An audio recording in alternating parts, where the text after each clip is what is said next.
When you start consciously working with shame, you begin to realize that it's a deeply layered thing. I tend to see it as a series of concentric circles, and at the very center is you with your shame based identifications.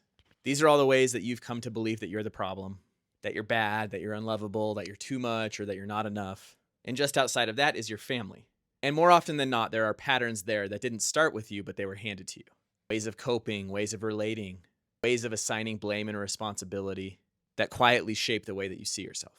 Beyond that is your subculture. Maybe it's your religion, maybe it's the community you were raised in. That layer carries its own set of rules, its own implicit beliefs about what is acceptable and about what is not. And those messages very often get internalized as shame. That's my story. Then you zoom out even further and you have the broader culture. This is the country or the time that you're living in, the societal norms that define what it means to be successful or worthy. And beyond that is just the human experience itself. Each one of these layers carries its own shame-based identifications, and each one of them influences the way that you view yourself. And this is where it gets interesting, because at its core, shame is often just a grasping for control. If I am the problem, then I can fix it. If I am bad, then maybe I can become good. So we end up shaming ourselves in an attempt to take control without realizing that we're the ones doing it. At the same time, we don't take the kind of agency that would actually allow us to do something about it. The agency that says, I am the one shaming myself. There's a massive opportunity when you begin to see this clearly.